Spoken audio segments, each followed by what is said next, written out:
सोच कर देखिए, आपको एक दिन पता चले कि अब एक वर्ल्ड एंडिंग इवेंट के कारण पूरी दुनिया के सारे लोग मर चुके हैं, सिर्फ आपके अकेले को छोड़कर। अब बड़े बड़े होटल्स, मॉल्स सब कुछ खाली पड़े हैं, सब कुछ फ्री है। बिना इंसानों के शहरों को जंगलों ने ढक लिया। अब ऐसा ही कुछ होता है हमारी 2025 की लेटेस्ट पोस्ट एपोलिप्टिक सीरीज अर्थ एबाइड्स में।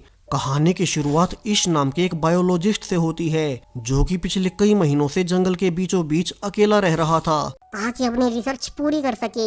लेकिन अब इसी बीच एक जहरीला सांप उसे काट लेता है। ईश घबरा चुका था और इसी हड़बड़ी के बीच उसके हाथ से फोन भी नीचे गिर गया, यानी कि अब वो किसी को मदद के लिए भी नहीं बुला सकेगा। सो वो खुद से ही हाथ पर कट लगाकर जहर को बाहर निकालने लगता है। यहाँ वो शहर से बहुत दूर रह रहा था, सो अब वो पानी पीते ही इसी कैबिन में बेहोश हो जाता है। उसे लगातार हेलुसिनेशन हो रहे थे, क्योंकि सांप के जहर का कुछ असर अभी तक बाकी था और वो ऐसे ही कई दिन अधमरी हालत में लेटा रहता है। उसे बीच में एक रात बाहर से हेलीकॉप्टर्स की आवाज भी आई। दरवाजे पर कुछ साइंटिस्ट उसे अपने साथ ले जाने आए थे। शायद से बाहर की दुनिया में कोई बड़ी इमरजेंसी आ गई थी, लेकिन अंदर ईश आवाज नहीं कर पाता और ये समझकर कि अंदर कोई भी नहीं है, वे साइंटिस्ट बाहर से ही वापस लौट गए। अब कुछ दिनों के बाद फाइनली बचे कुचे जहर का असर भी उसकी बॉडी से निकल ही गया और वो खुद को हेल्दी महसूस करने लगता है। लेकिन क्या पता कुछ जहर अभी भी बाकी हो, इसलिए वो जल्दी से अपनी गाड़ी को स्टार्ट कर शहर वाले हॉस्पिटल में जाने लगता है। लेकिन अब शहर में जाते ही यहाँ तो सब कुछ बदला हुआ था। ईश देखता है कि यहाँ पर अब रोड्स पर कोई जिंदा इंसान नहीं है। पूरी दुनिया में तबाही फैली हुई थी। सड़कों पर हजारों गाड़ियाँ बंद पड़ी थी, उन गाड़ियों में सभी लोग मरे हुए थे। वो जल्दी से एक रोड साइन पर पड़ता है। असल में पिछले कुछ दिनों में पूरी दुनिया में एक ऐसी बीमारी फैली जिसने चंद दिनों में सारी आबादी को मार डाला। अब कोई सरकारी नहीं है, न कोई नियम कानून बचे हैं। ईश रोते हुए जल्दी से अपने घर जाने लगता है, क्योंकि उसे अपने पेरेंट्स को देखना था। उसे पता भी था कि वो खुद इस बीमारी से इसलिए बच गया क्योंकि वो पिछले कई महीनों से जंगल में अकेला रह रहा था। अब घर आते ही ईश देखता है कि यहाँ तो उसके पेरेंट्स ऑलरेडी कई दिन से मरे पड़े थे।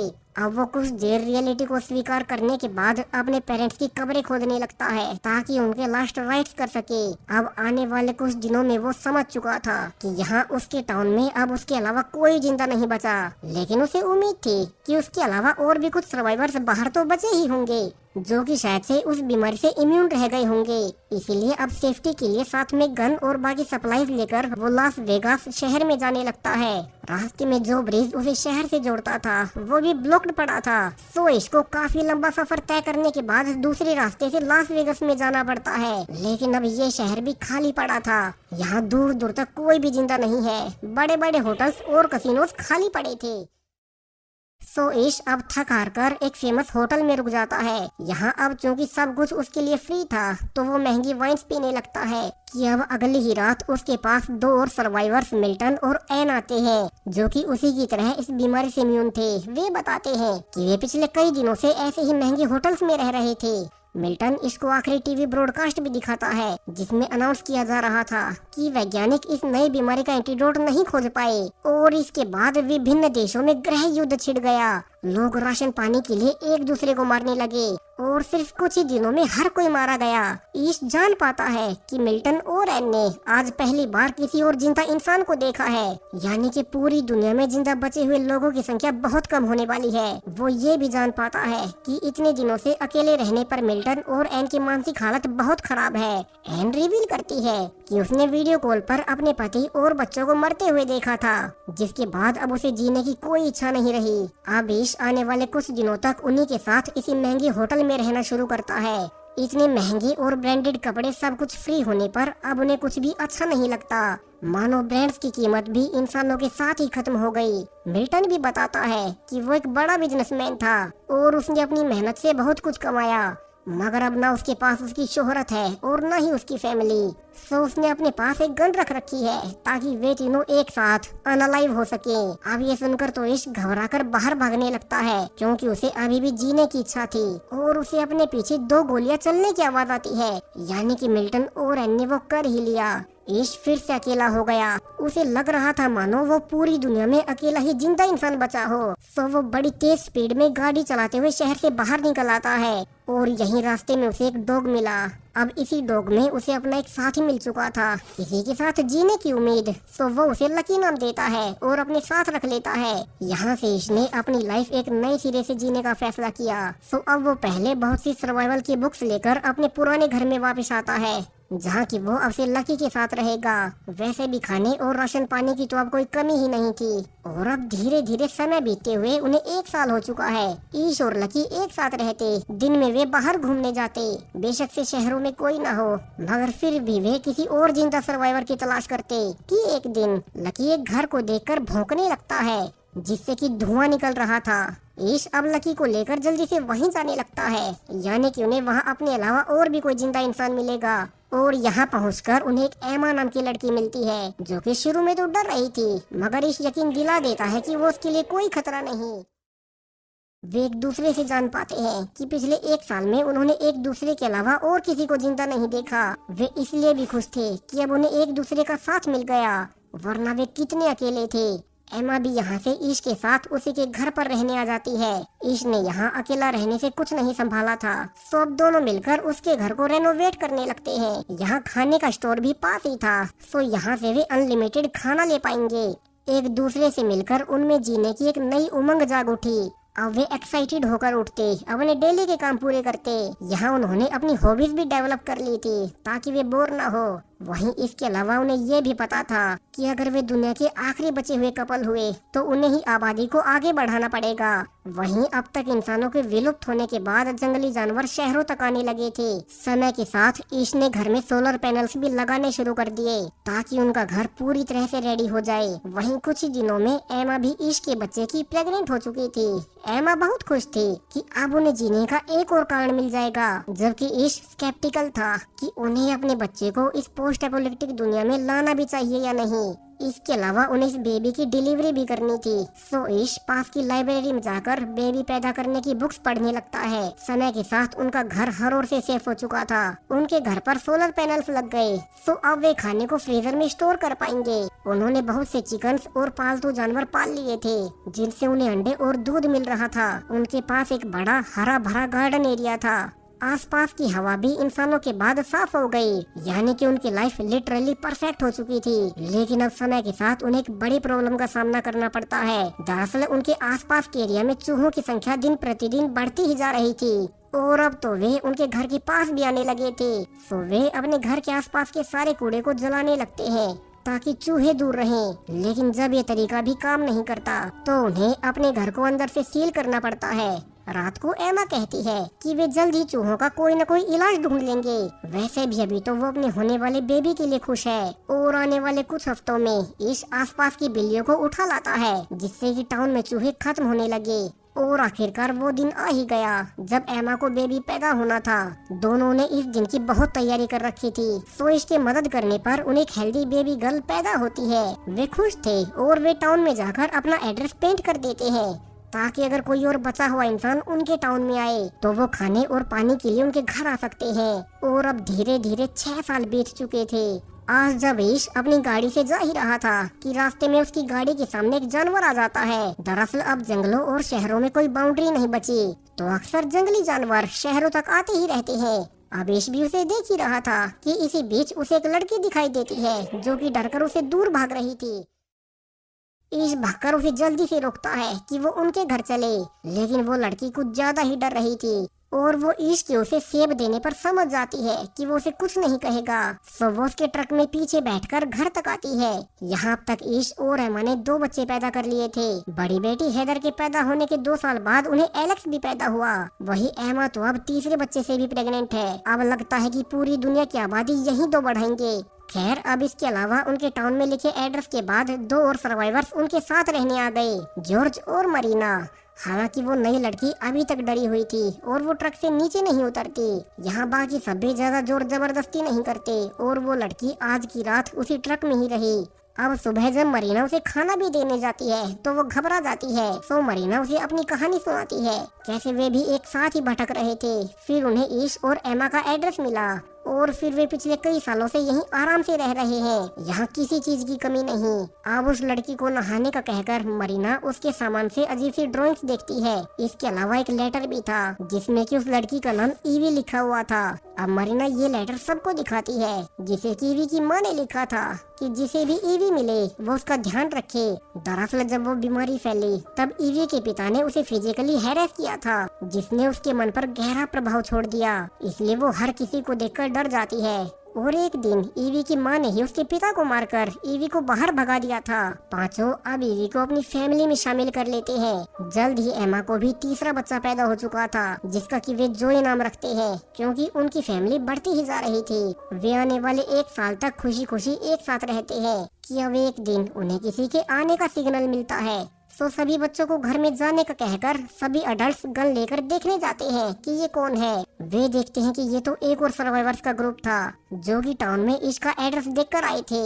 अब इस ग्रुप में थे मोली, जीन, एजरा और उनका बेटा रईफ। सो अब वे उन्हें भी अपने साथ ले चलते हैं। मोली रिवील करती है कि वे पिछले 8 सालों में 4 ही जिंदा लोग देख पाए, मगर उनका कोई ठिकाना नहीं था। वे मारे मारे फिर रहे थे। सो एमा कहती है यही अब उनका घर है। यहाँ वैसे भी रिसोर्सेज की कोई कमी नहीं। वे एक साथ मिलकर एक नई सोसाइटी बना सकते हैं। अब इस नए ग्रुप में मोली एक डॉक्टर रही थी, यानी कि अगर किसी मेंबर को चोट भी आती है तो ग्रुप में एक डॉक्टर का होना उनके लिए बहुत काम आएगा। अगले ही दिन ईश नए मेंबर्स को रूल समझाने लगता है। अब चूंकि शहर और जंगलों में कोई बाउंड्री नहीं बची तो बहुत बार जंगली जानवर उनके आसपास घूमते रहते हैं। इसलिए जब भी वे बाहर टाउन्स में सप्लाईज लेने जाएं, तो उन्हें हथियारों और किसी न किसी के साथ जाना होगा। सभी अडल्ट्स आज एक साथ टाउन के दूसरे कोने तक आ जाते हैं, जहाँ की एक हॉस्पिटल भी था। और मोली एक डॉक्टर होने के नाते यहाँ से बहुत सी दवाइयाँ ले पाएगी। अब वे काम की सभी सप्लाईज को लेकर वापस से घर लौट आते हैं। यहाँ नई मेंबर जीन एक सिंगर हुआ करती थी, तो वो सब के लिए परफॉर्म करती है। जीन इसके अलावा अपने बॉयफ्रेंड इजरा से प्रेग्नेंट भी थी। वहीं आज जॉर्ज और मरीना भी इतने सालों बाद पहली बार इंटीमेट होते हैं। अब आने वाले महीनों में जीन और मरीना दोनों एक एक बेबी को जन्म देती है।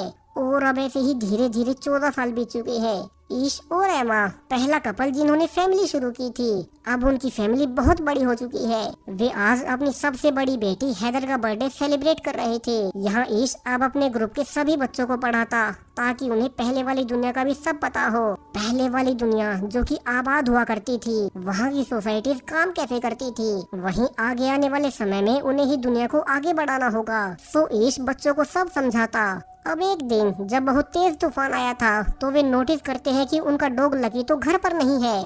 ईश जल्दी से उसे ढूंढने जाता है और देखता है कि लकी तो बेचारा एक पेड़ के नीचे दबकर मारा गया। ईश इससे बहुत दुखी था, क्योंकि लकी उसे तब मिला था जब उसने जीने की उम्मीद खो दी थी। लकी एमा से भी पहले से उसके साथ था, तो वे लकी की अपने गार्डन में एक समाधि बना देते हैं। उसे ग्रुप के पहले मेंबर का दर्जा मिलता है, जिसकी वजह से उनका ये ग्रुप शुरू हो पाया। और फिर समय के साथ ईश की फैमिली के मेंबर्स बढ़ते ही रहे। अब आज जब ईश अपने बच्चों को देख ही रहा था कि एक जंगली शेर उनके घर पर घुस आता है, ईश बाकी बच्चों को बचाने के लिए उसके सामने आ गया। और जब तक बाकी लोग उसे बचाने आ पाते, तब तक वो शेर ईश को बुरी तरह से चीर फाड़ कर जा चुका था। डॉक्टर मोली जल्दी से बाकी लोगों के साथ ईश को बचाने की कोशिश करने लगती है। फॉर्चुनेटली उनके पास सभी दवाएं थी और मोली की टाइमली एक्शन लेने से वे ईश की जान बचा ही लेते हैं। एमा भी गन के साथ जाकर उस शेर को मार गिराती है ताकि वो फिर से उनके किसी और मेंबर पर अटैक न कर दे। आने वाले कुछ हफ्तों में ईश अब फिर से चलने लग गया था और अब 17 साल पूरे होते हुए बच्चे भी बड़े हो चुके हैं। ईश अपने बेटे जोय और एलेक्स को सर्वाइवल के सारे ट्रिक्स सिखाता। वहीं एजरा का बड़ा बेटा रईफ और ईश की बड़ी बेटी हैदर एक दूसरे को पसंद करने लगे। वे अक्सर एक साथ ही रहते और वे अपनी फैमिली को कहकर अकेले बाहर की दुनिया देखने जाने का फैसला करते हैं। बाकी लोगों को भी पता था कि उन्हें आपस में ही आबादी बढ़ानी होगी, सो इससे किसी को एतराज नहीं होता। और वे दोनों को गाड़ी में वेपन्स और राशन पानी देकर दुनिया घूमने के लिए भेज देते हैं। लेकिन अब आने वाले समय में उन्हें पानी की कमी पड़ने लगती है और पास के ही डैम पर जाकर उन्हें रियलाइज होता है कि अब आसपास का सारा पानी खत्म हो रहा था। दरअसल इंसान अचानक से विलुप्त होने से मौसम का प्रोसेस बिल्कुल बदल गया, जिस कारण अब पिछले कई महीनों से बारिश नहीं हुई थी। यानी कि ग्रुप के पास पानी को लेकर बड़ी प्रॉब्लम खड़ी हो जाएगी कि तभी उन्हें 2 और गाड़ियां अपनी ओर आते हुए नजर आती हैं, यानी कि और भी सर्वाइवर्स। सो वे जल्दी से अपने घर आकर सबको सतर्क करते हैं, क्या पता ये नए सर्वाइवर्स खतरनाक हो और उनसे उनका घर छीनने आए हो। दरअसल ये ग्रुप चार्ली का था और वो रिवील करता है कि वे यहाँ पर ऑयल का सौदा करने आए हैं। दरअसल उनके पास एक ड्रिल मशीन थी जिसे कि वे जमीन में ड्रिल कर इसके ग्रुप के लिए हैंडपंप लगा देंगे और उन्हें पानी मिलता रहेगा। लेकिन इसके बदले में उन्हें उनका सारा ऑयल चाहिए ताकि वे यहाँ से ड्राइव कर 500 मील आगे दूसरे हिस्सों में जा सके। अब इसके ग्रुप के पास वैसे भी पानी की कमी थी तो वे इस ऑफर को मान जाते हैं। वैसे भी वे ऑयल का क्या ही करेंगे। सो इसके कहने पर अब चार्ली के ग्रुप के लोग एक जगह पर ड्रिल करना शुरू कर देते हैं। इस प्रोसेस में वैसे भी कई दिन लगने वाले थे, तो तब तक चार्ली का ग्रुप उनकी वैन्स में ही रहेगा। वहीं इश समय के साथ नोटिस भी करता है कि चार्ली उतना भी सीधा नहीं, उसने रिसोर्सेज के लिए कई सारे सर्वाइवर्स को मारा था। और ये सब जानने के बाद ईश अपने ग्रुप को अकेले में कहता है कि उन्हें चार्ली से सावधान रहना होगा और साथ ही अपने इस घर की सेफ्टी करनी होगी। एमा कहती है कि वैसे भी ड्रिल पूरी होते ही वे चले ही जाएंगे, तो उन्हें ज्यादा परेशान नहीं होना चाहिए। आने वाले 2 दिनों तक ड्रिलिंग जारी रहती है और फाइनली 4 दिनों के बाद उन्होंने नीचे से पानी निकाल ही लिया। इससे सभी खुश थे और इस चार्ली से कहता है कि अब उनका सौदा पूरा हुआ, वे उनका सारा ऑयल लेकर यहाँ से जा सकते हैं। रात को सब इकट्ठे होकर सेलिब्रेट भी करते हैं। हालांकि इस चिंता में था क्योंकि चार्ली बहुत खतरनाक है और ऐसा लग नहीं रहा कि वो आसानी से यहाँ से चला जाएगा। अब रात को सबके सोने के बाद ईश को बाहर से किसी के चिल्लाने की आवाज आती है और वो बाहर आकर देखता है कि चार्ली एक रूम से निकल रहा था, जबकि बाहर उसका साथी साइलस पहरा दे रहा था ताकि वो उसे किसी के आने पर इशारा दे सके। ईश जल्दी से भागकर उसी कमरे में देखने जाता है जहां अंदर ईवी रोए जा रही थी। वो बताती है कि चार्ली ने उसके साथ जबरदस्ती की। ईश जल्दी से अपने ग्रुप को इकट्ठा कर सब बता देता है। यहाँ बाकी मेंबर्स भी बताते हैं कि चार्ली के ग्रुप के पास बहुत सी गन्स है और वो कह भी रहा था कि वो यहाँ से अब कहीं नहीं जाएगा।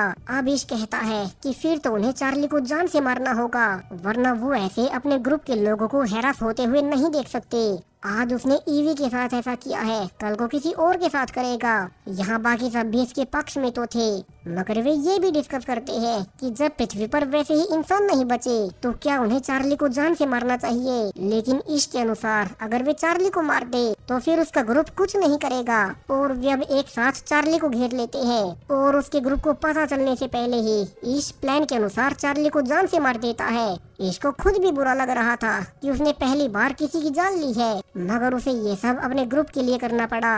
वे अगली सुबह चार्ली के ग्रुप को बताते हैं कि अब वे उनसे बदला लेने का ना सोचे, वे चाहे तो यहीं रुक सकते हैं, मगर उन्हें उनके कामों में हाथ बटाना होगा और अगर वे जाना चाहते हैं तो अभी के लिए हमेशा के लिए निकल जाएं। अब बाकी सब तो यहीं रुकने को मान जाते हैं, मगर चार्ली का सबसे खास दोस्त साइलस उन पर गुस्सा उठता है कि उन्होंने उनके लीडर चार्ली को अचानक से अटैक कर जान से मार दिया। अब ईश का ग्रुप डर जाता है कि कहीं भी उन पर अटैक न कर दें, मगर बाकी मेंबर्स कहते हैं कि उन्हें भी पता था चार्ली बहुत गलत था, वो लीडर होने का गलत फायदा उठाया करता था। उसने तो अपने ही ग्रुप की बाकी लेडीज के साथ भी ऐसा ही किया था। सो वे खुश है कि वो मारा गया। अब साइलस अकेला ही था जो कि चार्ली के मारे जाने से बहुत दुखी था। सो ईश उसे बाहर निकाल देता है। हालांकि साइलस कुछ देर बाद वापस भी आना चाहता था क्योंकि उसका बाकी ग्रुप तो यहीं रुक गया और वो बाहर अकेला सरवाइव कैसे करेगा। लेकिन चार्ली उसे अंदर नहीं आने देता क्योंकि चार्ली के गलत कामों में साइलस ने भी उनका साथ दिया था और सजा के रूप में वे उसे यहाँ से निकाल रहे हैं। यहाँ से समय और आगे बढ़ता है। अब पूरे 20 साल बीत चुके थे। बिना इंसानों की दुनिया अब तक बिल्कुल बदल गई। यहाँ अब ग्रुप के सभी बच्चे मिलकर एक नया प्लेन बनाने पर एक्सपेरिमेंट कर रहे थे। ईश का बेटा कहता भी है कि आने वाले कुछ समय में वे इसे परफेक्ट कर लेंगे ताकि वे पहाड़ों से आसानी से नीचे उतर सके। लेकिन अब आने वाले कुछ दिनों में ग्रुप के कई सारे मेंबर्स बीमार पड़ने लगते हैं। उन्हें जल्दी रियलाइज हो जाता है कि ग्रुप के आधे से ज्यादा लोग फिर से बीमार हो गए और उनमें वैसे ही सिम्टम्स थे जैसे 20 साल पहले फैले उस बीमारी में थे।